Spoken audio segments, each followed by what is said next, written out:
tall, gangly thing? Hello, everybody, and welcome to High Roll Radio, episode number 10. My name is Nick Gangly DePasquale. I'm your host, and joined today is my brand spanking new constant co-host.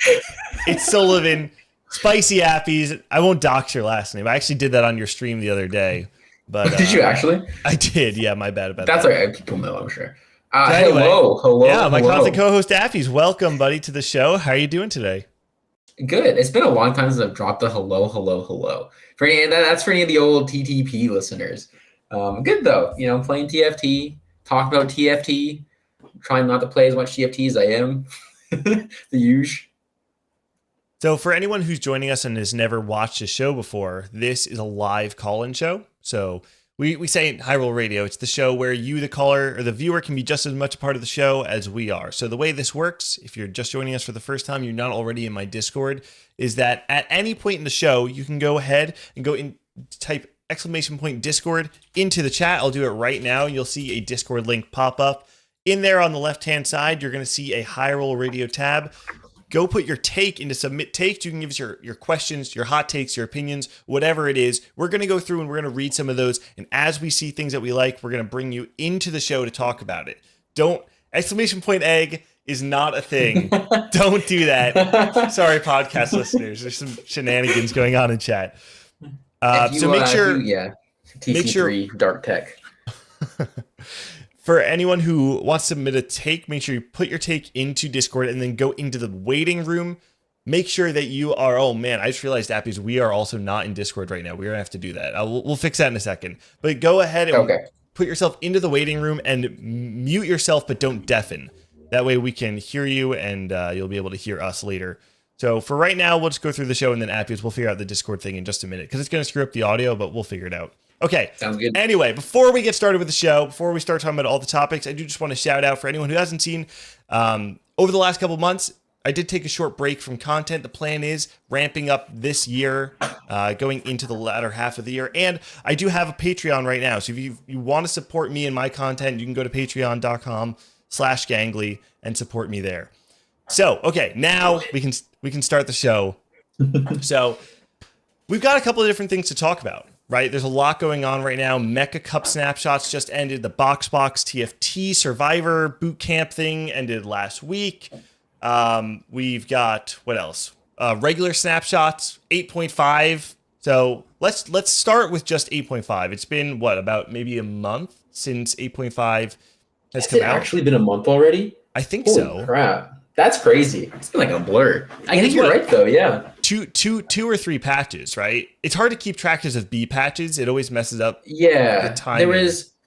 We just had it. Wait, so the first patch was Warwick. Then we had 2 weeks of Warwick, then 2 weeks of TF. No, did we have 1 week of TF in the B patch, or was it 2 weeks of TF? It was 1 week in the B patch, then LeBlanc. Okay, so I think it's been about 4 weeks, 3 weeks. I like that. We track time in TFT by what's broken, right? But you think of the dinosaur eras, there's the prehistoric era, the Jurassic era. We have the Warwick era, the LeBlanc era, the hacker Draven era, whatever it is. Someone Photoshop LeBlanc's face in a T-Rex or something. yeah, exactly. Fire. All right, now let's talk 8.5 a little bit because when I remember when it came out on PBE and a little bit after that, one of the criticisms it kind of got right off the bat was people saying that it doesn't feel different enough than set 8, and it really just has these really weird carousels. So I'm curious to know, since you've been playing a lot, 1, does it feel different enough? And 2, how do you feel about glitch carousels? Because I know it was kind of weird to a lot of people up front. Yeah, I'll say it does feel very different. And that I think I just enjoyed set 8 a lot more. I think 8.5 has been so it does feel very different in that a lot of the synergies are the same, right? A lot of the units are the same, but the interactions have been very different. The meta has been very different so far. In that, if you ask Bryce Blum, esports law, or esports slaw, potentially, depending on who you ask, we did a deep dive into the units in PBE of set 8, right? And the synergies and stuff. And I was like, Bryce, this Oxforce synergy, as long as this shit's in the game, is going to be so broken. And in set 8, it didn't feel that broken, right? It was good, but like there weren't as many opportunities to just like play a bunch of Ox Force and make it feel insane. And in this set, man, they really let Ox Force shine. And so, the Ox DD is now a popularized emote in the Twitch sphere. And it is, stuff like Ox Force, the Hacker is something that definitely had a lot of space to work with in set 8, and like there were, hacker boards and it was a thing. But in this set, it's like, it's there.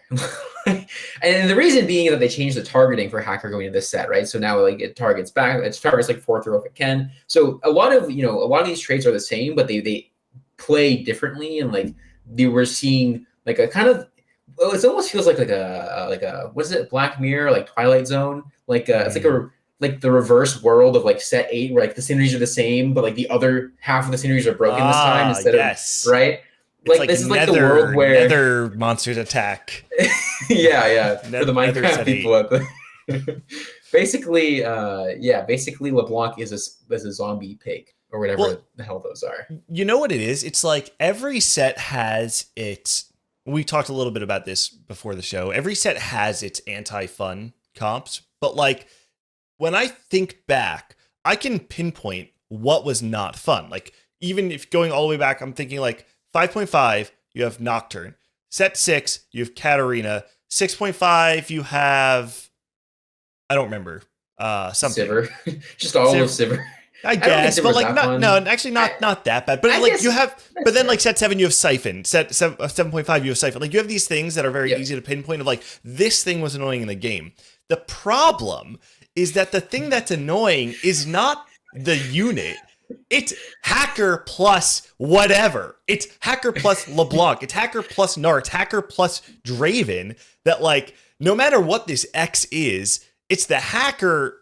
The hacker kind of changing it and turning it into this thing that's really frustrating. That makes it hard to kind of like settle down. Oh yeah, like Warwick as well. It's literally it's like hacker plus whatever, and changing it to 3 hacker minimum definitely helped. From my perception of it, but it seems like as someone who's playing a lot, it's just not enough. God, imagine if the currency of LeBlanc, like imagine if there was 2 hackers breakpoint. That would be the most egregious thing of all time. I agree. I mean, there's gonna be some good changes coming in the next patch. I was quickly to answer the thing about the glitch carousels. There is some positives. I think the glitch carousels are actually fun. At least some of them. I think like the egg one needs some balancing. Stuff like the egg, for example. Like if you're lose streaking on stage 2 and it's an egg glitch carousel, because the first carousel of the game I think is always glitch carousel if I'm not mistaken. It is. So if you get egg and you're playing from behind, you're just kind of doomed because all of a sudden you don't get like 3 gold and you don't get like you don't get like the comeback mechanic. And you don't get like better pick priority. You get better priority item, but like it's not as impactful. Sure. Notice doomed is a bit of overstatement, but it doesn't feel great. But then like stuff like the double item component ones and like item component plus on like an item anvil feels so good because like getting a full item off of Krugs makes it so that I don't know. I feel like if you're low rolling items like don't have anything to slam on stage 2, getting 2 components is like an absolute game changer. It really evens the playing field on like in the middle of stage 2, which is really nice. Yeah, I mean the mechanic itself kind of challenges the expectations we've kind of set for like what this comeback mechanic is, right? Because that's like what Carousel is intended to be. It's supposed to be the comeback mechanic that you are playing around. It does. I definitely sympathize with this idea of like, okay, well, we've learned for 8 sets up to this point that we are going to be getting this from Carousel, and all of a sudden we don't know what we're getting out of it, and so it does make it a lot harder to play around. I think that's completely fair. It's a fair criticism of the mechanic. I don't know. I do feel like there's so many moving parts in TFT, but to me, when like a moving part is also a random element, I don't know if that makes sense, but it's like no, for sure. It's complicated in of itself because you already have the carousel and you don't know what item you're getting. You don't know if you're getting 1 gold or 3 gold, but to make it so that there's even more variance, personally, it doesn't really work for me. I'm not a huge fan of this set mechanic. I don't think it's like unplayable. I don't think it's horrible, but I don't know that I like agree fundamentally with what it's doing because it makes this element of the game that's supposed to have a certain purpose feel unreliable, which is maybe exciting, but I don't know. To me, it just feels unreliable and kind of like not fun. Yeah, I agree with that. I think that is really, really true with the egg one in particular, because the egg one just like I think it feels so bad. I think it's because there's like no real comeback potential with it. Like, like everyone gets the same thing whether you're win streaking or lose streaking. Like you don't get gold immediately. You just have to sit there and not make 10 on 2-5 and then watch your egg say like 8 turns to hatch. It just feels kind of bad. But I do think like I wouldn't mind. I think there was actually some talk about maybe implementing the glitch carousel stuff, like crazy carousels, like moving forward in TFT.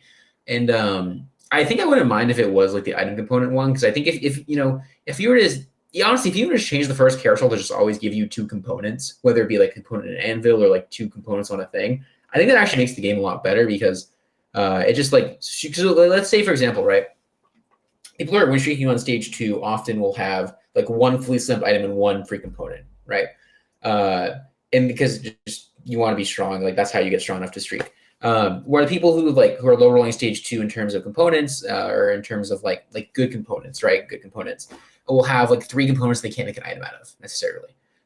Where and then on 2-5, that lets everyone, like 2-5 being 2 item components means that everyone will come out of that. I pretty much always, unless they're like trying to super lose streak and stay super wide, which you don't necessarily have to.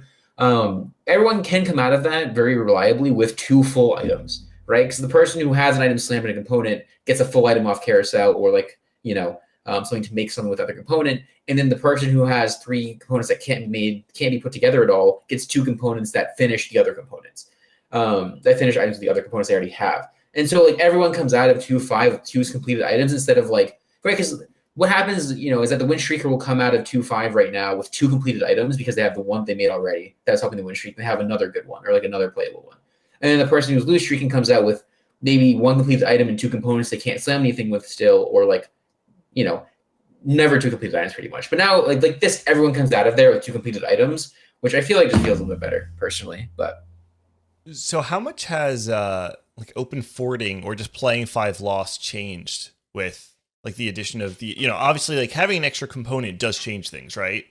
It ups the tempo of the lobby, and if you're not slamming anything, you're basically guaranteed max damage if everybody else is slamming 2 items on 2-5. Because I haven't played too much of 8.5. Are people who are still playing for 5 loss slamming items? Or is it still just complete open? So loss streak has been a little weird in 8.5 so far, because we've had some really awkward metas. I think it was like the best place to look at it would probably be during the TF meta, but I can't remember too much about it there. The reason being is that right now, like, it's really not, doesn't feel great to try to lose streak stage 2 unless you're playing hacker, because otherwise you're going to be low HP later in the game playing against hackers and just get hackered.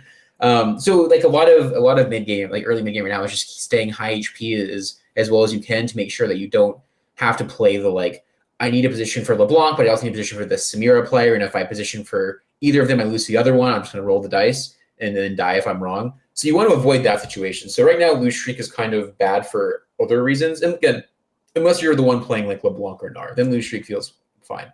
So it feels kind of bad for other reasons, but I think it's totally fine to like slam stuff off lose streak. And I think I don't think a meta where like where you're punishing people who are just trying to like open forward 5 loss is bad, right? Like if everyone is making 2 full items off carousel, and then the guy who's just like trying to go 5 loss, like not slamming anything, I'm pretty sure that guy getting punished is not a bad thing. Yeah, necessarily. Yeah. Makes sense. No, I mean that's totally fair. It actually sounds like it.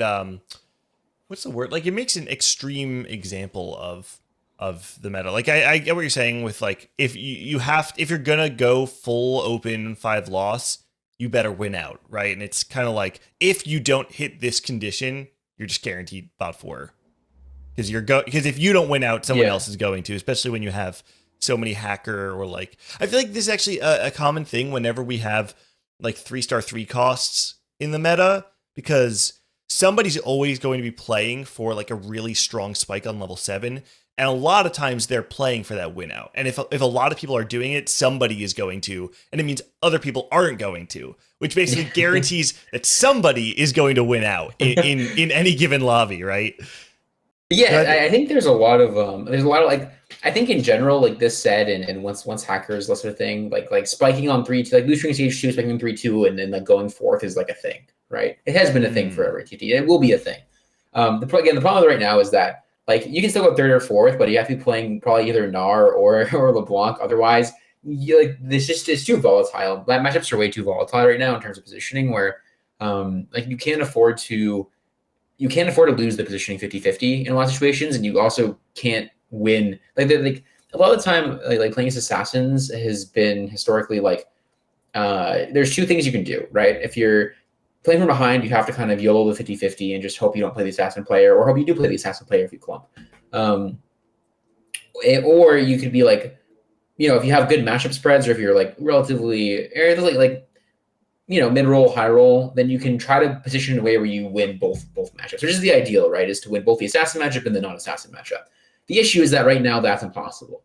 Outside of like very niche situation, or not very niche, but like hard to get in situations, I guess, or like less common situations where like you frontline your carry, and you frontline your carry, like you're playing against 2 LeBlancs potentially and like 1 Samira player, and then you frontline your MF like top right because their Samira's bot left. And then because you do that, you win against both like LeBlanc and Samira, or like there's situations like that still, but they're harder to get, and they're like positioning is just a can I swear? You can swear, yeah. Oh yeah, positioning is just a bitch right now. It's like an absolute bitch. Yeah, man, it's so tough with TFT because you want positioning to be a part of the game, but sometimes it feels so disingenuous to say that like positioning is always a skill, because sometimes it really comes down to just like matchmaking, right? Like it's matchmaking, it's like random targeting of units, it's fight RNG. Like positioning can make a huge difference in TFT, and by no means am I saying that it's not an important part of the game, but like, man, sometimes I don't know, man. Like sometimes it's just like, okay, well, I have like 66% chance of hitting these 2 matchups, so I'm going to position this way because like surely like the odds are in my favor. And then like you like 3 times in a row you hit the wrong matchup, you take 30 damage and you just die. And it's like, well, I didn't do anything wrong there. Yeah, That's not fair. Today, I was like, okay, I was like glasses push. I have 2 LeBlancs in my matchup pool and 1 person playing Kai'Sa. There's a very low chance they'll switch to Kai'Sa last to the opposite side. So I'll frontline my MF in this matchup. And then I frontline and I get the 1 and 3, and Kai'Sa just fucking kills my MF. Right? And I'm like, okay, man. Sure, like that's fine. Like what and the thing is, that's always been the thing with matchmaking. And I gotta say, this is like a super aside, but one of my least favorite moments watching back a tournament that I played in was I think it was like I think it was a set 5 tournament maybe. Or was it no, it was a set 6 tournament. No. What was it? It's a set 5 or set 6 tournament. I'm not sure exactly which one. But I was I think Bryce was commentating one of my games. This was before I really knew Bryce. And they were on my perspective, and I was wrong side into assassin matchups or something like that, like 3 or 4 times in a row. And Bryce was like, man, he's not like paying attention to scouting, or like like he's been on the wrong side every time. Like it was my fault, and it was a 2 out of 3 chance to get it right every time. That's not my fault, man. I'm trying to remember what event that would be, because Bryce didn't commentate Challenger Series in set 6. He didn't commentate Challenger Series. So it was Piltover Cup. 5. No, it wasn't set 5 because there was no main broadcast for the days you competed in for set 5. That's fair. That's right. I did bomb a lot. I was trying to say it, more cordially. No, yeah, that was and I have like a little bit of pet peeve in terms of like talking about positioning, like stuff like being right side or wrong side on like. Anyways, hackers suck. Yeah, I mean, I think we can kind of sum it up by saying like positioning's a part of the game. It definitely should be, but there's a mismatch on the like cause and effect, or like the outcome of your decisions when it comes to positioning. And sometimes the ends don't Is it? I don't even think ends don't justify the means of the correct thing to say. Sometimes it's just like you make one little mistake, you lose 30 health, and that sucks. And that does not feel good for anyone.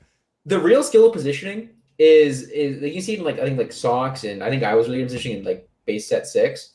It's in finding a way to not need to move last second. It's not the skill positioning is not like being right side last second. Skill positioning is finding a way to position your board where you don't need to move anything. You just, we're like you just win every matchup just because you're positioned like that.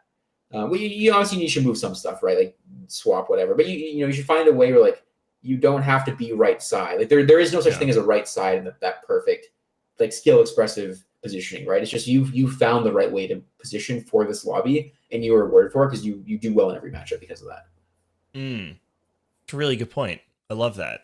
I don't know if it's always true though, just because like it's not always true. But yeah, you can't always really cool. Like that. Yeah. You have to. That's like a. Or recognizing when you can is like part of that skill. Yeah, exactly. Yeah. You're not always in a spot to position well. That's just the truth of it. Before we move on, I do want to take a quick step backwards because we well, I guess it also would have been about a month ago. We had TC3. I feel like this is a good time to talk a little bit about it.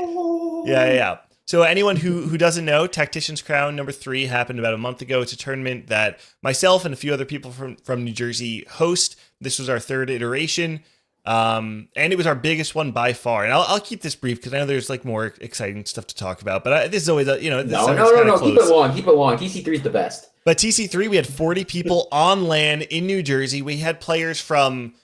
Let me think. I think. Where's Joe Bookmark? Outer space. I mean, kind of, yeah. Turtles from, I think Turtles from Boston. Kevin's from Boston. Yeah, he's Boston. Yeah. Jack is Boston. You're New Hampshire. New York now, actually. We had a player from Washington State come. I don't know if you knew that. Wait, she actually, I don't remember her tag. She got eliminated around the same time you did, if I remember correctly. I don't know if that helps you narrow it down. No, there was a lot of people who got eliminated at the same time I did. She actually came because a handful of players actually came to New Jersey that weekend for Collision, which for anyone who doesn't know was a Smash tournament going on in New Jersey the same weekend.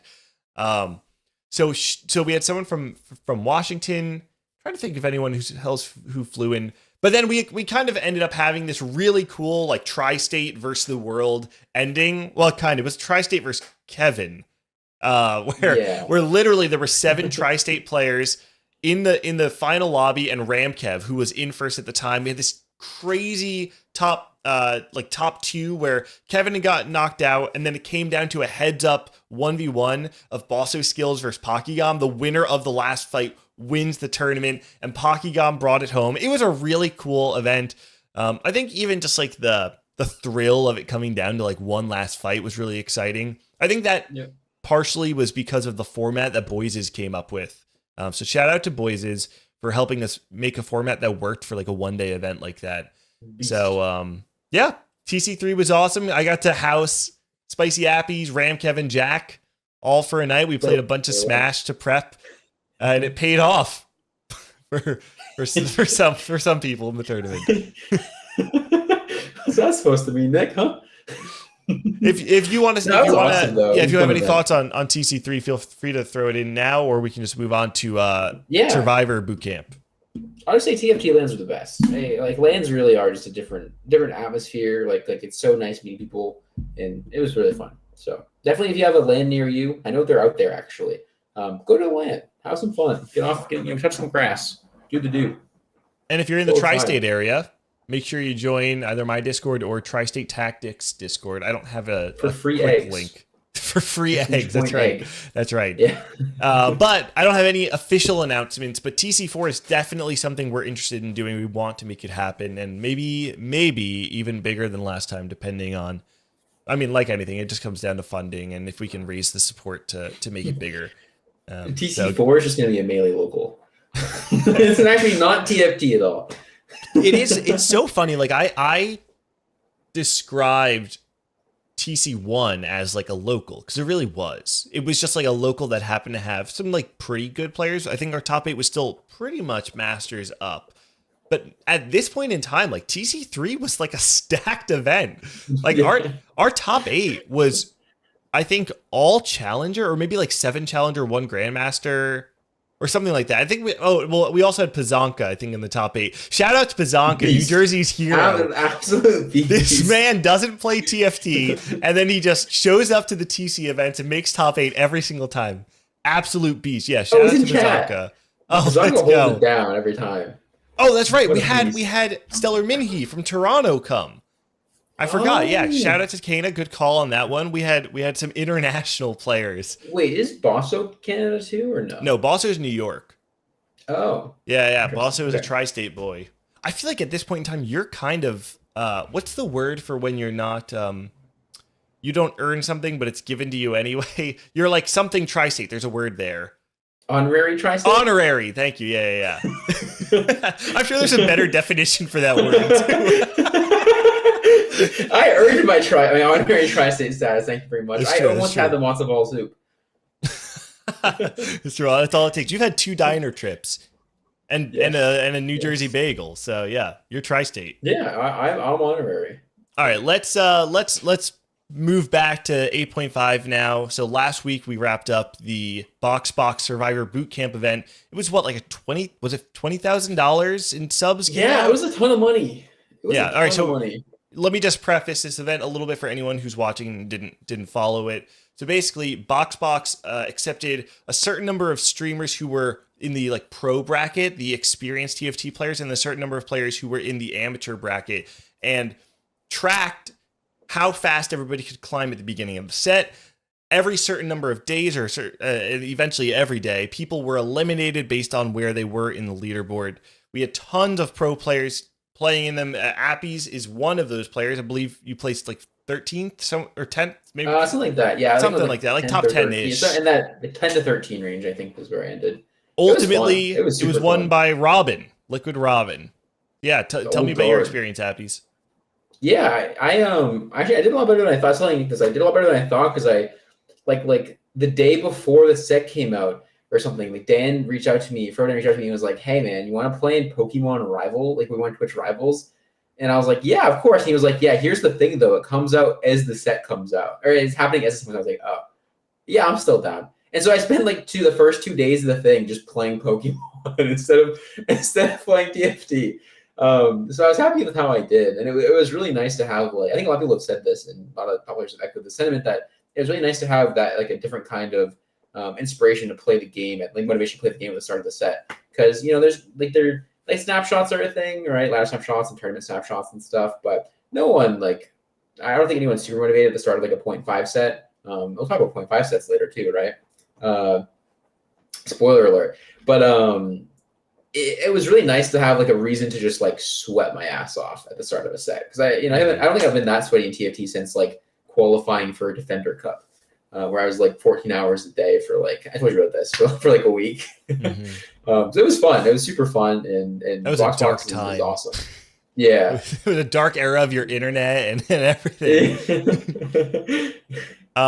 So, okay, hold on. Real quick, I want to sidebar and say, for anyone who didn't watch Appy stream during this Pokemon Twitch Rivals event, he actually popped off in that as well. Placed in a bracket of 64 players, and you can correct me because I might get this wrong, but I think he placed top 16 in both portions of the event, right? Yeah, I kind of got robbed in the second half, but yeah. Actually, I lost to the same guy twice in the second half because it was like a round robin into bracket, and I went like 8-1 in round robin or something like that, and then I played the one guy I lost in round robin, round 1 of the bracket. Unlucky. Yeah, it's actually, I'm really surprised they allowed seeding to do that. But it was just random seeding, I think, because it was like it was weird because it was 64 players. I will keep this short. It was 64 players, and it was the top 16 players, and then the next 16 players. And it wasn't like 1, 2, 3, 4, 5, 6, 7, 8. It was 1, 2, 3, 4, 5, 6, 7, 8 in the same bracket, and then 1 through 16, 17 through 32, 33 through whatever, which is weird. But yeah, it was fun. Yeah, Pokemon's cool. It was a nice little break from TFT before the grind. Did you feel like those 2 days actually did set you back? Yeah, no, they definitely did. Because I was the problem with the 2 days is that I was a little late on getting my meta read initially, and so I think I could have probably, because I ran into a bit of a snag in terms of my understanding of the patch and etc. The last day, I basically It kind of like stagnated the last day, but I think I could have had like an extra like probably 200 LP to work with, and just have already been fine if I. It's fine. Like it's I made the decision to play Pokemon those 2 days, so I don't regret it at all. But next time I probably won't play in Twitch Rivals the same day I'm doing the BoxBox event. So, like I mentioned before, the event was won by Robin. It came down to this really tight race. Actually, I guess the race with the top 3 was really tight, right? Whereas Robin, Dish Soap, and Deepay. I, for one, was shocked to see Deepay in that race. Insane. Yeah. I don't know how you felt about it. I mean, we talked a little bit about him so either. Cool. Yeah. I know him. Well, I think you're going to see, like, I don't think anyone's really had Deepay on their radar until the beginning of this set. And he's been, as far as like competitive player and stuff, because you said he competed in the Challenger Series that Soju and Nubao top two. And that was like a crazy Challenger Series. And then I know him because he's in stream every now and then, like he raids me all the time. He's a really cool guy to talk to, at least in Twitch chat. So I like him a lot, and he's a beast. He hasn't really shown up in competitive all that much. He competed in set 8 with Corrupted and Defender. He competed in both of those tournaments, and yeah, like you said, he was in the Challenger Series. I have it pulled up right now. He actually made day 2 as well. He made the final lobby and then placed 5th in that day where Nubao goes 1-1-1-1-1 in the second day of the event. But he actually, for anyone who doesn't know, was a professional Overwatch coach in the Overwatch League. And like from what I'm seeing, because I pulled up his Wikipedia for Overwatch, in TFT there's nothing there, but in Overwatch it's like a huge bracket of or a huge table of his accolades. It goes all the way back to 2017 through 2022. I mean, multiple first place or top 4 finishes with his teams. So Deepay knows his way around the block when it comes to winning, and it's pretty cool to see just like a coach of another game come to TFT and now showing off as like one of the best solo queue players, you know, in the game at the moment. So we are the retiring home of esports. We really are. You're right. That's so true. Were you surprised to see Robin win? A little bit. I feel like Robin's attitude has changed recently. In terms of, I feel like he's been playing, and correct me if I'm wrong, obviously, to anyone who really just watches Robin, but I feel like he's been a little more serious, like a little more invested. And I feel like I've seen him get like a little bit tilted every now and then. I feel like you never see Robin get tilted, which I think he just seems like he's taking things a little, not that he doesn't take things seriously normally, but he's taking things like kind of the next step of seriousness. He's been doing really, really well this set. Yeah, his demeanor when I watch Robin, I think of like he has always felt to me like he can kind of feed off the RNG part of TFT and just like turn it into entertainment, and not in a way that feels legitimate. Like he like has this scream or like this yell that feels like it's just part of the show, and like almost as if by doing this it's like a shield to protect himself from tilt. I haven't personally seen what you're talking about, but I haven't watched all that much of Robin recently. But you know, I'm gonna leak something. I kind of teased this on Twitter the other day that I'm working on a Hyrule Radio Insights episode, which if anyone has not watched the first one that I did, basically it's a short video or short podcast really where I outline a player's career. And I'm doing one right now on Robin. I've kind of gone through and like outlined his career from set 1 to now, mainly because I wanted to figure out for myself if I would actually rank Robin as the GOAT of TFT. Like if TFT exploded, if the game was deleted right now, who would we put in the history books as the best player North America ever produced? And I'm not going to say my conclusion, but I will say that Robin, I mean, obviously has had quite an incredible career, but I don't think that he's always been thought of as like the solo queue threat, right? And even though he's been good on solo, he's been on the top ladder before. But personally, I feel like the reason why I feel confident saying he's not always thought of as a solo queue threat is almost evident by the fact that despite him having some of the best tournament results in TFT history in North America, he's almost always in like the 4 to 6 range of the don't talk if you don't know ballot, right? Like every pro player, like everybody kind of like automatically puts Robin somewhere in like that middle of the pack range because even if he's not showing up on ladder, you know that there's a chance that he'll just turn it on in tournament anyway. So yeah, he's so consistent. I think it's really cool to see him actually turn on the Jets and win the solo queue event, especially over Dish Soap. Like that, punches the ticket. It's like, this is legit. Like I beat Dish Soap on solo queue. Yeah. That's like, Dish Soap and Setsuko not winning this event, I think was a huge surprise to everyone. I will say, by the way, I think there is a clear answer who the GOAT of NATFT is. Who is it? And I'm not kidding. I think there's a clear answer. Is it Mortdog? Scara, man. What? That's true. I mean, you think I'm kidding, Nick? No. He did. Didn't he get outplaced by you in set 3? Right? Isn't that like the story of your entry? Is you outplaced Scara in Galaxies? Wait, does that mean I'm the GOAT of TFT? That's right. Yeah. I mean, that's how it works, right? It's like a king of the hill thing. Mm-hmm. Okay. He's king of the hill. Which let me just check your lol chest right now so we can just claim. Don't worry about it. But yeah, you know what? I wanted to say. Oh, actually, I talked a lot. You give some of your thoughts on the boot camp. Yeah. No, I get it. It was super fun. Robin's a beast. I'm sure Dish Soap wasn't happy that he didn't win because I think he's a little hard on himself when it comes to TFT. Which I guess you have to be if you are that consistent on solo queue, right? You have to be pretty disciplined and you can't just be playing Mech Asol whenever you want. If you that was a top 4, wasn't it? Yeah, but come on. Aaron and I played Mech Asol today, but Dish Soap would not be caught dead playing Mech Asol, and that's for the best for Dish Soap. And I think he keeps himself honest with TFT. He keeps himself consistent trying to play the best and play his best, play the best stuff. And I think he's probably, I don't know if he's beating himself up over the thing. I'm sure he's not. I'm sure he's happy he got top 2 anyways, but I'm sure it's nagging him a little bit in the back of his head somewhere. And he'll probably try to prove that he is the best in the next tournament as he does. I got to say that set 8 has felt like it really, kind of put a bow on these narratives of Setsuko and Dish Soap, where it feels like, coming out of set 8, the 3 best performing players, by the numbers, were Wage and Iverson, it was actually Dish Soap, Setsuko, Wage and Iverson in that order.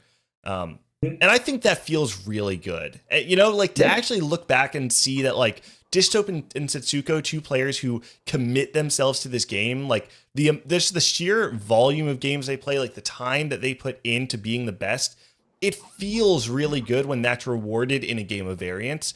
And to see them alongside kind of this newcomer feels like, it's not quite the changing of the guard, because it almost feels like, because Setsuko especially has been around for a long time at this point in time, but has kind of been trying to earn this title of not just being a solo queue player. In set 6, it felt like Dish Soap was kind of coming up and almost becoming a second Setsuko. And now, 2 sets later for Dish Soap, 4 sets later for Setsuko, they've really come around to just being 2 of the best players in North America, undisputed, right? Or I guess 2 of the best 3, if you want to say Weijin is above them, which is also completely fair. Sure. But I think that this set has felt really good for those narratives. Yeah, I think competitive TFT is had some really, really good storylines this set. Mm-hmm. I agree. Yeah. I also wanted to just shout out BoxBox for hosting this event. Seriously, not that BoxBox is watching this show, but if he's you're out the there, GOAT of NATFT. Thank you for putting this event together. Seriously, I mean, it's really cool. We have streamers of every size, right? We have streamers there are streamers to whom I would say 50 to 200 subs may not seem like that big of a deal, but we also have streamers where that's a huge deal, because you're not just giving them money, you're giving them a reason for viewers to come back to their stream. You're really propping up what it is that they're doing on Twitch. And I think that was a really, really awesome thing for BoxBox to do. And it also made watching the start of the set grind way more exciting than normal. I pretty much only watch Appies, unless I'm trying to watch other players for the don't talk to don't know ballot stuff. On day to day, I really normally just watch Appies, but this was pretty fun where all of a sudden I'm watching Frodan doing the player tracker where he has all the multi-Twitch thing up and he's following all the players. Man, this was such a fun way to follow the initial grind. So all it takes is $20,000 every half set. Yeah, right. That's all it takes. No, BoxBox, he him putting these events on has been so good for the scene. And also shout out to Dan too. for like he's been streaming a ton lately, and his stream content is so good for like watching the ladder race, snapshot race for the turn for qualifying for Mecha Cup or like the BoxBox event. He's been a good like hub for the scene to just like view these things. So BoxBox and Dan both popping off. All right. So yesterday, let's move on now. Yesterday, we solidified the snapshots for the Mecha Cup coming up next weekend. It's right? this weekend. This weekend, sorry. We'll have such staple names as Joe Bookmark, Clear TFT. I have Other a list people. up. You want to... yeah. No, there's actually a ton. I was looking through it this morning. Is there actually? There are so many big names in the first weekend. Ready? It's actually going to blow your mind. Okay, I'm going to go like from the top. This isn't... Your name's not there? SpicyAppies. Let's fucking go! All right, ready? This is just reading down the list as like I'm noticing people. AMD. Actually, Robovan Kanab, I would say, is like kind of like he's sometimes in like top 32. Yeah, like, I don't know if Andy's actually playing. Okay. He said he probably was not playing in Dan's chat. Interesting. Hopefully he does, because I love to see him play. Okay, I'm also going to list the people who are kind of like borderline expected or like have been top 32 in the past. Okay, so we said Joe Bookmark, Bosso Skills, Noster, Stellar Minhee, Taco Bell Wi-Fi, Clear, Solus, Voidson. Man, not a good look for Tri-State. The Tri-State boys really falling down. GB Spartan, Drown Guy. Hey, Drown. We have a lot of like New Jersey, New York. Yeah. Actually, I say New Jersey, New York. It's so sad. It's just New York. I say New Jersey, New York all the time. It's just New York. It's not New Jersey. We need more New Jersey players out there. Emily Wang also in the first weekend. There's a lot of big names that I think. Dude, that sounds like a stacked first weekend. Yeah, no, and you know it does kind of beg the question, like, because you know we used to say that, like, there was a huge gap. Maybe I don't know if people said it, but like people definitely felt it, that there was a big gap between like the top of the ladder and the bottom. I don't know if that's the case anymore. How do you feel? I think it's definitely closing. Like I think the gap between the best players and like I think like all of like NA, the top of NA is just gone the wall. Like the quality, like the skill floor has raised so much at the top of the top of the region. Because I don't know, I feel like I mean it's necessarily on ladder, but I feel like in tournaments people play good TFT these days, and that's not always true, obviously, for anyone. You know, we'll see Q and like win trading solos by accident, stuff like that. Or I'd rather Q taking out Mercs into solo. Usually that happens. But I feel like people are just getting a lot better in general, at least in the tournament setting. And honestly, on ladder too. People are just getting better at TFT, and I think like we haven't reached the skill ceiling of TFT at all yet. And like people are still pushing it, right? We're all getting better. Like the top players are also getting better. But it gets hard, and it's true for any game that it gets harder and harder to get better the better you are. And a lot of these players who've been lagging behind a little bit are starting to catch up. So it's exciting. I used to be a really big proponent of the, like tournament versus ladder play, right? And like talking about how tournament's completely different. And like you really can't, solo queue is completely useless. It means nothing.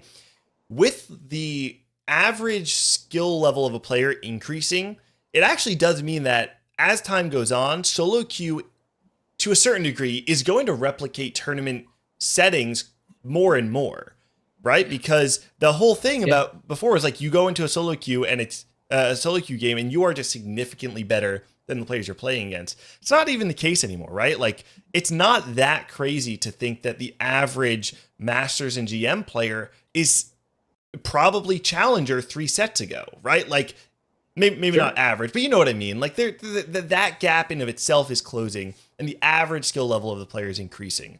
And so I do wonder if we'll see a day where solo queue is actually just like the straight up best metric for tournament caliber players, and that like difference is not as wide as we've believed it to be in the past. Yeah, that'd be a good day, or it may not good. That'd be an interesting day. I don't. It's not good or bad. It's just, that'd be cool. I think there's always going to be some elements of like solo queue where like there are always going to be players who treat solo queue as a place to learn, and there are always going to be players who are treating solo queue as a place to climb. And that is always going to be an important part of like Yeah, being that's able true. to improve in TFT. But it doesn't mean that like the average that it's not getting closer. Yeah, and there's the third group that treats solo queue as a place to have fun. And that is a list of you, Casper Wu, and I think Kevin's on that list a lot and of the time. Kevin, and what? Oh my gosh, why am I'm blanking on his name? It's actually so sad that I'm blanking on his name because it's like, of course, Kivix. I forgot Kivix's name, and it's like so fitting that I would forget Kivix's name. Yeah, that is that group. I made this joke that at set 7 regionals that I felt like, and I hope that I'm not going to offend Kivix or Casper Wu, that I felt like you, Kivix, and Casper are 3 evolutions of the same Pokemon. Where it's like when you think, this is what I'm thinking, like Casper Wu is I want to play Mage Gnar in set 7, and then like you are I want to play the set 6 Gnar game that you had in tournament, and then Kivix is I want to play Assassin Zillion in set 6. But like you're all kind of born of this same evolutionary line. I feel like we're like evolutions, Yes, that's a better way of saying it. You're all we all start with the same fucked up core, and then we all branch off in a weird little. Dude, Kivix is so cool to watch. I fucking love Kivix. He plays some cool TFT. Dude, does he have a better computer? That's the question. Is he's I know. A reasonable computer to stream on. I just play an iPad at that point, man. Right, it's true.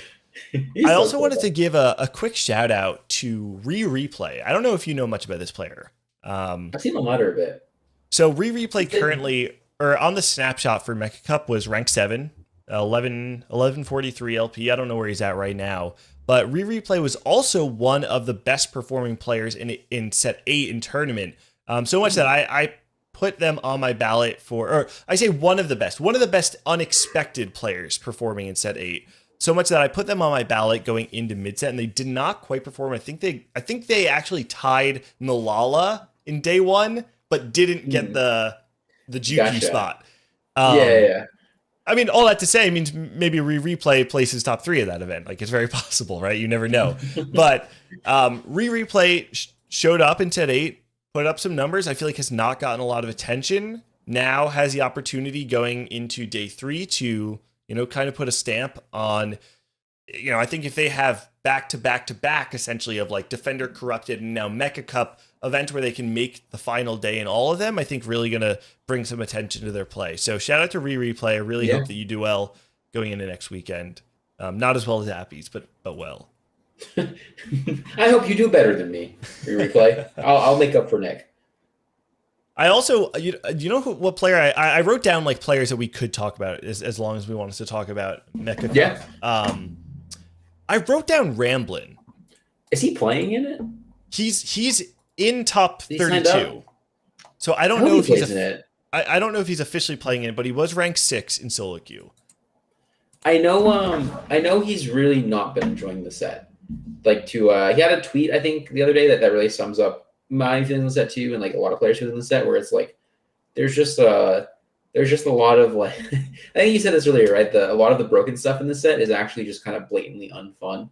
Compared to other sets where like the broken stuff was still enjoyable to play, or like still enjoyable to play against for the most part.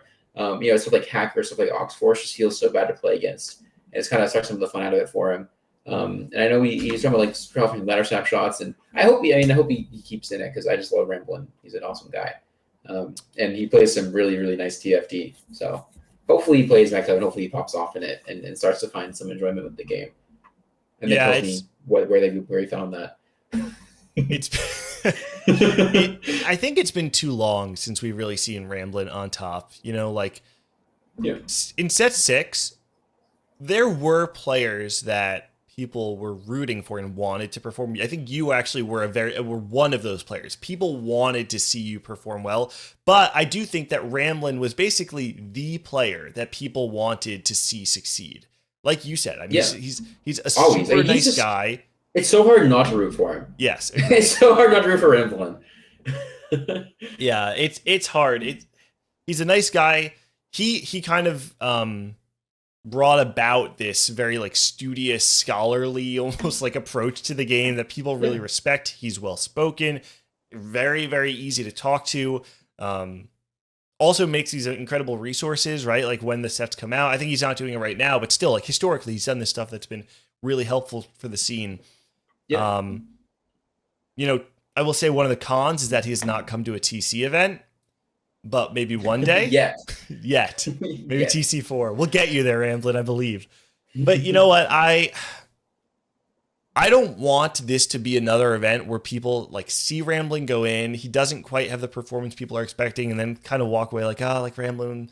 No, I don't know. I want to bring Ramblin' up to the forefront of this conversation just to say that I hope you have fun with the game again, Ramblin'. I hope to see you on top because you are one of the few players that I think the community as a whole wants to see succeed. And I don't want that to come across as any sort of external pressure. Not that it probably would, but like, I want you to understand that this is like, I don't know, you're a player that people really respect and want to see succeed. And I hope that one day you have your moment of fame and get to, you know, either perform on the world stage or have a run that people can remember and whatever that is. Ramblin' is just one of those players that I think really at one point in time needs to have his time in the sun. Agreed. Yeah, big agree. He's like definitely one of the faces of North American TFT in my mind. Mm-hmm. It's TFT in general for me, but yep. Now I know we talked about Mecha Cup snapshots. The other thing going on at the moment is the regular snapshots. Now, I don't know, you're probably a little bit more familiar with how snapshots work than me. Do you want to give a quick rundown on what are they? Is there a different name for them? It's just ladder snapshots. Yeah, ladder it's for regionals. So it's just every week, starting I think like a week after the set drops, like 2 weeks after the set drops. I think it was actually a week this time. There's just a snapshot at the top. I think it's 20 on ladder, and you get points depending on what rank you are. Like rank 1 gets like 5 more points than rank 2, I think. So there's like a big reason to want to be rank 1. And then the 2 people with the most points get invited to regionals. I'm pretty sure. I think it's 2. It is 2. Yeah. Yeah, I was gonna go for it 2, and then Twitch Rivals happened, and I decided not to.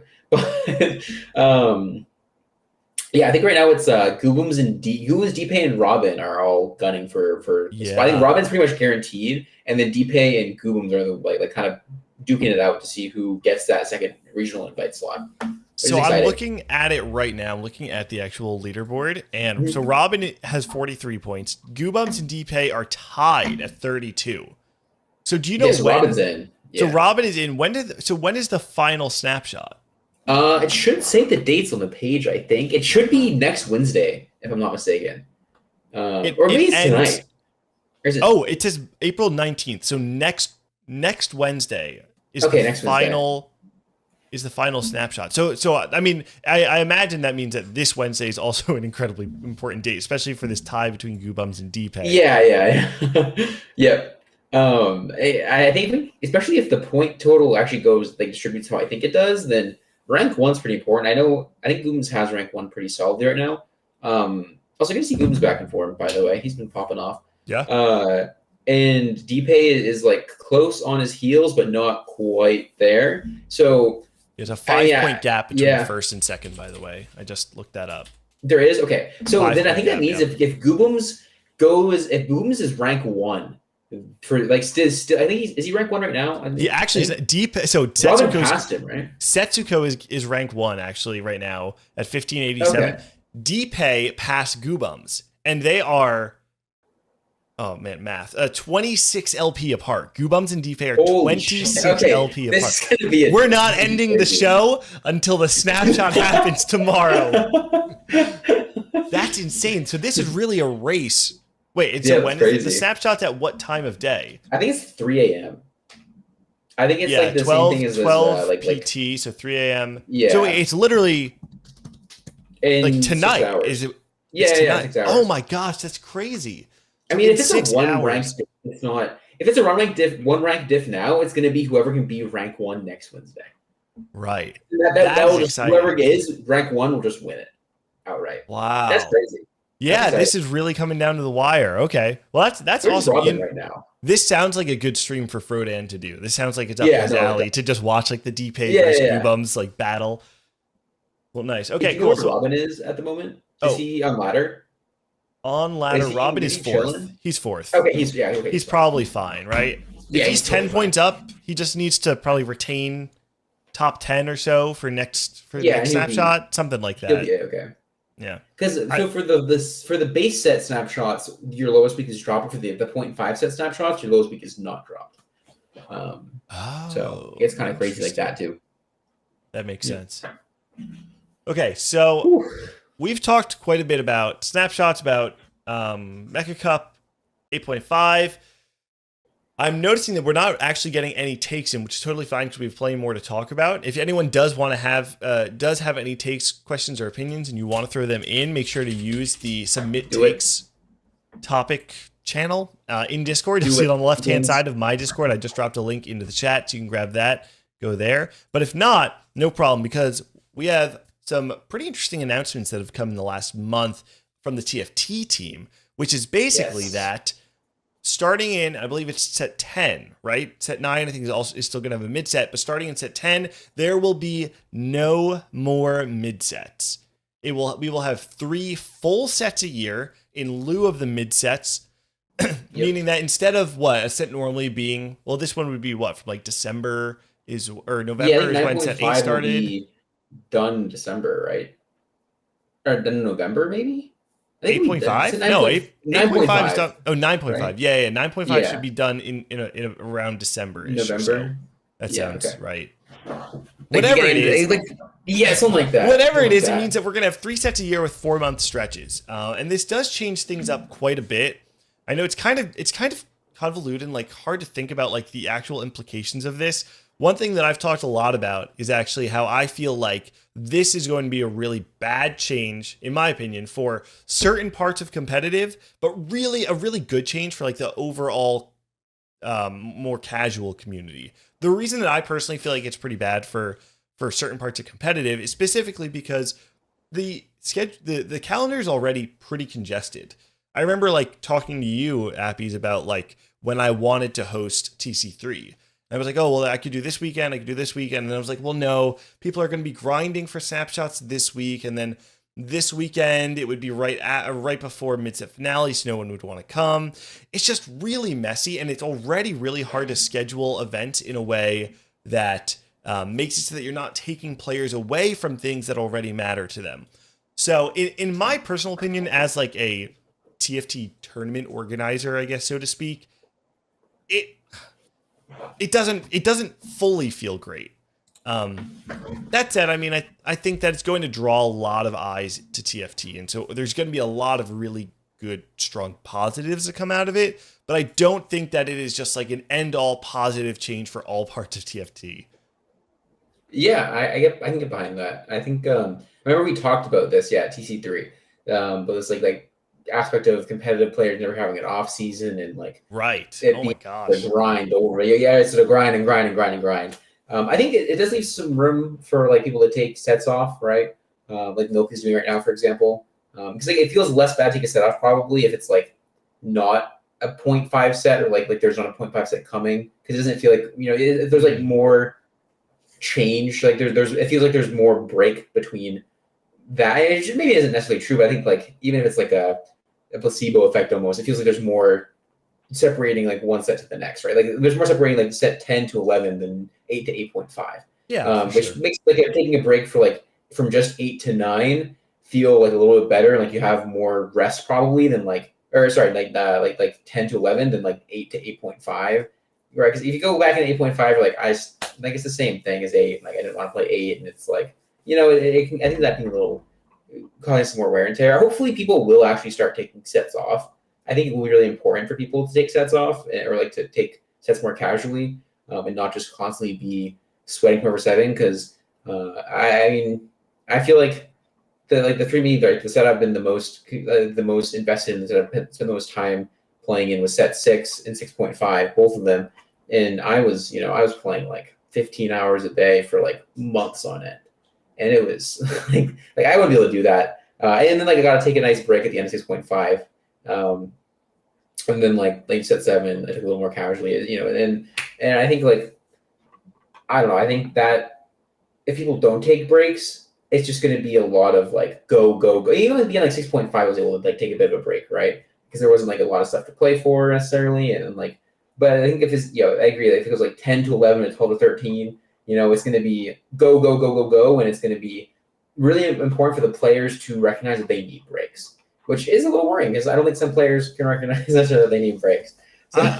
I mean, I just feel like, you're saying, yeah, I got a break at the end of 6.5. And I don't mean this as like a way to flame you, but I'm saying like the only reason you got a break was because you got eliminated from the competitive circuit, right? So like, if that's the concern, that we don't have breaks unless people get eliminated, what are we doing it for the top players of our region? Like, we reward the best players, the most consistent players, by saying you can't take a break because there's another set coming in just a couple weeks. So, it raises a lot of issues. It's tough. It puts a lot on the player to it puts a lot on the player to like mediate their own relationship with the game, right? And that is a tough thing with a game that's full of so many young players who, myself included, even, I mean, I'm very young. no flex. No, so this is what I would say. By itself, the decision does not feel bad, but I can see a world where the effects of this change are largely negative for the very engaged, hyper-fixated competitive players who just want to win the thing that's in front of them. Because if we're having 3 world championships a year where players are always grinding and always trying to stay on top, we are going to need, like you're saying, like some sort of mediation, because players aren't going to be able to do it themselves. There's going to have to be some sort of mediation to help players understand how to take breaks, because what other esport doesn't have an off season in any capacity? Like, are there things that exist like that? Not that I can think of. Like, all of the I don't think so. I can't think of, even Smash, which is just like, Smash has a big off season. People just get to take breaks, and I don't know, I think it feels like a lot less, especially I think the fact that like everything's funneling into a world championship every set, it feels even worse taking a tournament off, right? You don't want to take Mecha Cup off, because you take Mecha Cup off, you could have been like final day of both Cryptic Cup and Defender Cup. You take Cryptic Cup off, or you take Mecha Cup off, you don't get into regionals. Yep. And it also begs the question, does this mean we'll never have a LAN World Championships? Because I would personally be surprised if they're running 3 World Championships on LAN a year. That sounds incredibly expensive, especially for the viewership numbers that TFT historically has pulled in. Which really sucks, because, back in set 5, right? We were supposed to have TFT on LAN. And I'm saying all this is speculation. Nothing has come out saying that we're never having TFT on LAN. This is just a concern that I've kind of felt personally, that if we're having 3 world championships, it doesn't make sense in my mind that we're going to have 3 different world championships on LAN in China or wherever, where like players have to come in. I don't know if there are still quarantine protocols in certain parts of the world, but like there may be. I don't really know how international travel works at the moment, but like either way, it's a big deal to have people come in, adjust for jet lag. Like, it's just going to be a really, really big charade of protocol and visas and all this stuff, and I am just not confident that we're going to be able to support 3 world championships on LAN. So actually, there's a question that came in here that's kind of interesting. Is LAN that much better for viewers or competitive integrity? I don't know that it's necessarily about viewers or competitive integrity as much as like the community. Yeah, about the community. It's also about building a product, right? Like about like having fandom in person, having ticketed sales, having merch booths, and having sponsor booths, and being able to create activations in your community. Like, I think there's a lot of really strong things that come out of having events on LAN. And again, I'm saying all this in speculation. Like, this entire rant is based on nothing, because nothing has been said about TFT on LAN. But my fear is that if this is the trend, I just personally don't see a world where we're going to have 3 LAN World Championships a year. So that's kind of the most doomer I want to be on this show. I don't want to be negative about this, but that is like a concern that I have. BoxBox gonna break up the big bucks for the TFT worlds. That's right. No, I think it's a super fair concern to have too. I mean, it's like a very fast-paced schedule, right? To be like three full sets a year. It's pretty go. And the team too are going to be go. Like the dev team, like they're amazing, and there's only so much they can do in so little time, right? And like that sounds stressful for them. And I'm sure they've thought it through, and they have a method, and they're going to be fine. But it sounds stressful, and it's not stressful for the players too. And I think it's going to be good. I agree, for the player base at large. I don't think like the thing is, TFT is a game where like even let's say that this was strictly let's say this was strictly negative for competitive players, right? For the top of the top, but really good for the rest of the community. I think every top player would say, let's do it anyways, right? Because like it's a game that we need and every game for that matter is a game that like needs the esports team needs the casual base to also have a lot of fun with the game and like the game for it to keep growing and for it to be worth investing in for everyone. So it's much more important that the casual players enjoy the game than top players enjoy the game, no matter what. Yeah, no, completely agreed. And I think it's important. So sorry, go ahead. I just want to like make it clear that largely I feel like this is a big success for the game. And this is a reflection of how much TFT has grown internally, that they're confident in saying like, hey, we're going to take this leap of faith and say we can produce 3 sets that are balanced per year, which I would say is incredibly ambitious, but I don't think that they're being ambitious blindly. I think that they genuinely believe they can do this. And I believe that there is a world where this happens really successfully. I think, we all just have our own reservations about it, but I don't want that to take away from the fact that this is a huge success for the internal TFT team, and many positive things are going to come out of this. So, yeah, and hopefully it'll leave some room for people to start laying groundwork and to make like a healthier competitive scene in terms of like hopefully we find some way to have mediation in terms of player seasons and stuff like that as TFT grows and as the esports scene grows for it. I know, like I'm imagining, like, is there a world where one set doesn't have a world championship? Because that feels horrible. Like the 4 fun set. Yeah, the four fun set. Imagine being like rank 1 in the 4 fun set, and like you feel like you're actually the best player in the world in that one set, but you never have a chance to prove it. That would feel bad. Yeah, it would feel. But bad. then also like imagine they have one world championship, but you qualify from a different set. Like that would also feel horrible. Yeah. So like, how else do you do it besides having an online world championship for every single set? And like 4 months is such a short amount of time. 4 months is so I'm interested to see. I mean, I'm sure they've thought it through to the point where like they know what they're doing, right? So now I'm excited to see how the hell they implement it and how it goes. And aside, how do you feel about the length of patches? 2 weeks plus. Typically 1 week, really, with new patches. I actually have probably a different take on this than a lot of people. I actually wish patches were much longer. I think the best patch of set 8. Yeah, I guess so. I think the best patch of set 8 by far was actually the month-long patch, the Jax Yumi patch, because it started as a Jax Yumi patch and then it evolved into like a very deep patch with like you could play recons, you could play duelists. There's a lot of like fast 8 stuff with 4. There was like so much you could play by the end of it. Right, like then in the first 2 weeks, people were convinced that Yumi was the most broken thing in the world, that Jax was also the most broken thing in the world. Nothing else could be played. It was a terrible patch. And then the longer it went on, the better it got. Right, the more the meta developed. And the thing is, with our current patch cycle, we have no time to develop a meta. It's about who can identify like the most broken thing at the start, and then just like perfect playing that. And there's not a lot of time to actually find like the answer to the meta, right? Because often how a meta evolves is that one person playing the answer to a meta does not mean they're going to succeed. Maybe because like if one person can answer the meta, then other things will it has to evolve like kind of organically, and it needs time to evolve organically, right? It can't be one person cracking the code and then that's the end all be all.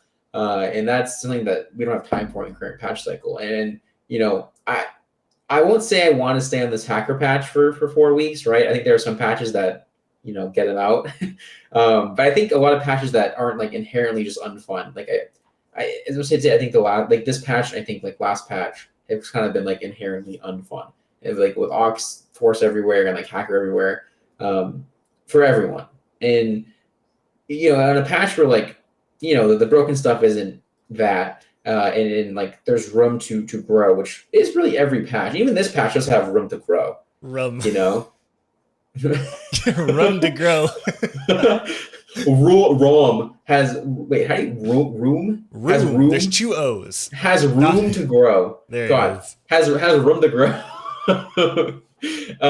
That's some wicked I think this pronunciation there. patch.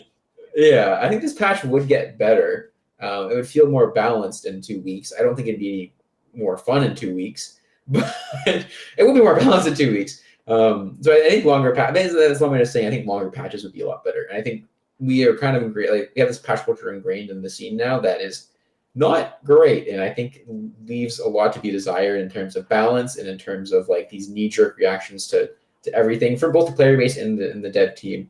So I like seeing longer patches. Mortog is singing your praises right now. I think this is like what Mort has been preaching for a very long time. Oh, really? Right? I think so. That's my perception. I could be wrong, but I know Mort is definitely team players don't try to figure out the meta and counter the meta. We don't have time. Something you said really stood out. Time. Like, one player countering the meta doesn't mean that it's going to succeed. And it made me think of, like, when you're talking about that Jax Yumi patch, right? Think about the average number of Giant Slayers being built on the first day of the patch or the 5th day of the patch versus the 30th day of the patch. Or I don't remember exactly how long, but like the 3rd week of that patch, right? Like, one player countering the meta in any given lobby is not guaranteed to succeed. But when 5 players are actively countering the meta, that's when it actually becomes a meta. Like, that's exactly what you're saying. Like, yeah, I can get behind that.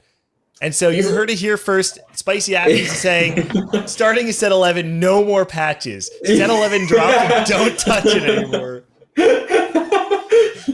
Actually, you know what? I'm down for no more sets. Set 11 is the last set ever. Ah, nice. Yeah. Yeah, it wasn't 4 months, it was 4 years. That was cool. Wow. The sets like that.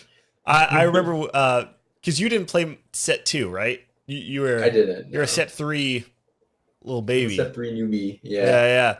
You missed the days. I was telling you this at TC3 at my house. I remember where it's like set 2 is like, oh, it's patch whatever. By the way, there's 2 more units in the game. Just like in the patch notes, it's like, yeah, this the damage goes down here. The stun's a little bit longer. Karma and Ezreal or Karma and Leona are in the game now. The attack range is going to go up to 4 here. It's just like it was a wild world back then.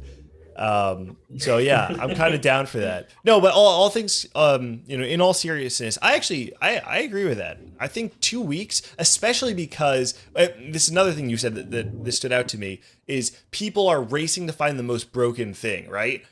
And nowadays we have tactics.tools and MetaTFT, right? Like people go to those websites 12 hours after the patch launches and see what's broken. They just play that.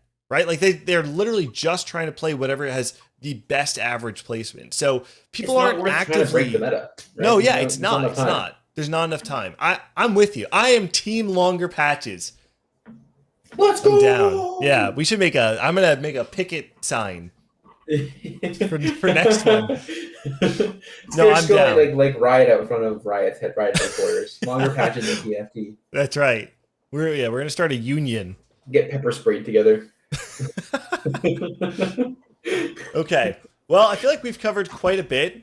I'm looking now. We still don't have any callers that are looking to call in, so I'm gonna give a last chance for everyone who is watching. If you do want to call in, make sure to go to my Discord. I'm gonna put the link in again. You can put your takes in the Submit Takes channel, and if we like it, we'll bring you onto the show. But in the meantime, before I think of another thing to talk about, I'm gonna give a quick call out to the High Roll Radio merch that we launched a couple of months ago. Actually, you own yours. Yeah, where's yours? If you haven't already seen, the link is in the chat right now. I can repost it for anyone who didn't see that. But a couple of months ago, we released the High Roller Collection, where you can own some pieces of High Roll Radio merch. We have a T-shirt. Dude, I should have worn this. And a hat. Look at this. Oh, look at that! Yeah, he's got his. This is Appy's holding High Roll Radio. His Reckless Takes Are Welcome hoodie. To all the podcast listeners, so he's holding up his piece of merch. Oh yeah! If you want to see that, if you want to see that and you're listening on your podcast, I'll put the link in the description so you can check out the High Roll Radio merch website. I'm gonna take one last look. It doesn't look. I hear that your LP goes up by like at least 50% on average if you buy the merch. It's true. It hasn't been disproven, so nope. Might as well give it a shot.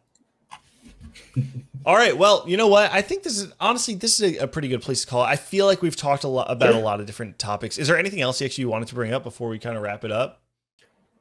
I don't think so. I feel pretty good having talked a little bit about set 8.5, vented a little bit about set 8.5. You know, yeah, I think it was a good talk, and It is. hopefully Mecha Cup will be cool.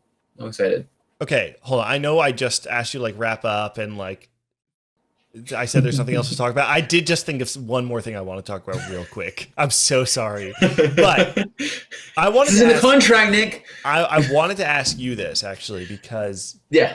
we're going way back now to TC3. Something I've talked about. I remember I was at regionals one day for set 7 like in Minnesota at the studio, and I went out to dinner with the casters. And I was telling them how I felt like the future of TFT, maybe not necessarily the future, but something that should be really important to TFT could be crews or regional kind of rivalry. And I wanted to ask you, because we've kind of propped up the TC series at this point in time as like Tri-State versus the world, right? Like we kind of, we have the casters talk about that on the cast. A lot of the language we use in promoting the event is like, this is Tri-State TFT. These are our kind of premier players, your Pokkigong, your Voitzen, now Bosso skills coming up. And it's kind of like, come in and see if you can beat us. So I'm kind of curious to know, like, as someone who's kind of been branded as like the out of region player coming to TC, like, do you feel like, I don't know, does it feel tangible or like heavy, or like, do you feel like something is there when it comes to like regional rivalry in TFT? I think as far as like in the bigger picture, yes, right? Like it isn't literal like EU versus NA, right? NA versus China for sure. I think there's that. I think I'd be hard to say that I feel like there's a lot of regional rivalry so far, like within NA. And I think we were talking to Panda on Tremors Tactics like a while ago actually, and he was saying there was actually a lot of regional rivalry in EU. This was like 6 months ago probably, or this is a while ago. But I feel like the problem is that like, you know, you see crew battles in Melee and like they're, you know, like there's some guy just like up in someone's face like screaming, yeah, everyone's freaking out. You know, there's like some real, but I'm at TC3 and like Pocky's like, hi Appies. I'm like, hi Pocky. And Ramka's like, hi Appies. And I'm like, hi Ramka. You know, and like I feel like that's it's almost too friendly right now. You're about to get pepper sprayed at TC4. Yeah, there's not enough shit talk, and like the other thing too, I think is that there's maybe there's not enough regions in it. Yeah, I think if we started having like crew battles and stuff, like that regional pride would become a thing, right? Like that. Yeah. I think like a lot of TFT, because it's online and because it's like server to server, it is like you think regional pride, you think NA, right? You think EU. But if we could break that down even more, even further, and have like these regions in NA that, you know, like in New England versus Tri-State versus California, that would be so cool. And I think it's something we could make happen with lands in particular, and with like if we had some crew battle format, like I don't know. I had to talk to BoxBox about starting the TFT crew battles. Like seriously, I want any region to come in and say that you can beat Tri-State in a 4v4 in TFT. Ain't no way, baby. Ain't no way. And I say that as someone who has no power over them. But you know what? It actually would be sick. I hope that we can get an actual regional like crew battle, a 4v4 event. Yeah. BoxBox, if you're listening, dude. Yeah, please, BoxBox, hook a brother up. It'd be so good. It'd be so good. I feel like there's a lot of potential there. Like, and obviously, this is like to an extent, this is kind of us like projecting Melee onto TFT, but I think that's okay. And I think there's a lot to be learned from like a scene as old as in his story as Melee. And we absolutely have like the regional player base, right? Like TFT is so big, especially at the top level. Like there's a billion different top players just in Toronto alone. I mean, actually, I feel like Canada oftentimes just gets lumped up as like the entirety of Canada. It's just like this gigantic, it's like New Jersey versus Canada. but I mean, like Canada definitely, I don't know what like the western side of, I don't know anything about Canada. I know that there's Toronto, I know where Montreal is, and then there's everything west of that. So I'm sure that there's some player base. I'm surely. I'm sure there's but something. Yeah, we have Tri-State. We have the classes. We have Tri-State, Florida, New England. We could do like Tri-State versus New England. I don't know That'd who else sick. is. I know there's you, Kevin. Cool. Me, Kevin, P-God's in New England. Oh, that's right. Jack is. And I know there's like a lot of people in Boston. I can't name them. I'm sure they're there. I just don't know who will live. But I know P-God, Kevin, and I at the very least are in New England. We can even do state by state, and Team New Hampshire is just me, Miss Appies, and my cat. Probably still beats New Jersey. Surely. One day, I believe it. We used to have some challenger players in New Jersey, but I think it's because they were just attending school, like they were just going to Rutgers or something.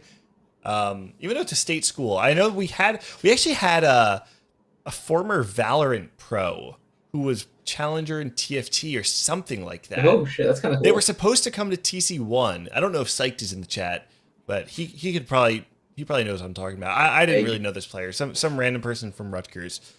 So yeah, you know what? I hope that regional rivalries start to build up. I'll start it off. Fuck New Jersey. Matzo ball soup sucks. No, all right, that's gone too far. I'm climbing myself. I'm taking you. I'm gonna snipe you every game now. TFT Boston. Matzo ball soup is where we draw the line. That's sacred ground, buddy. Regat. More like regat. Yeah, you don't touch the mutts, you don't touch the regat, you don't touch the ganol. All right. Well, I think that's a nice little ending point. Yeah. Let's wrap it up. Thank you everyone for watching episode 10 of Hyrule Radio. Actually, Appies, before we go, you have anything you want to shout out? Yeah, yo mama. All right. Shout out the old Triforce Tactics crew, Mateo, Riley, and Kevin. Oh, that was the shit. And I'm excited to keep doing Hyrule Radio with you. It's gonna be fun. All right. Yeah. Well, if anyone's watching, shout out you. Thanks for inviting me. Yeah, shout out to me. No, I'm not inviting you. You're here now. You're part of the show. Thanks for inviting me for the permanent slot. I appreciate it. Okay. Well, shout out to you, my constant co-host. It's nice to have someone I can rely on every time that we do the show. Oh, and actually, we didn't even talk about when we're going to be doing the show. We're not going to be doing it bi-weekly like I used to, which I didn't even really do. We're just going to be scheduling the show around events so that we don't burn ourselves out and that we feel a little bit more comfortable doing the show. So make sure you follow Hyrule Radio on Twitter. You can join my Discord. You can join Appy's Discord. Stay up to date. All things from there. If you don't already follow the show, please subscribe on your podcast app. Follow us on Spotify or on Anchor. It really goes a long way, especially if you leave us a review and say that you like the show. It goes a long way in just helping people find the show and increasing our discoverability. And also, if you're watching on YouTube, please subscribe, like, comment, the whole YouTube thing. That's going to do it. I don't really have any other shout outs, but I guess shout out to everyone who's watching right now. And good luck to everybody. It's going to be competing at the Mecha Cup. Except for LeBlanc players. Yeah. Don't play LeBlanc. Let me play LeBlanc. I'm uncontested LeBlanc next game. All right. Well, thank you all for watching, and we'll catch you next time. Catch you later. See ya.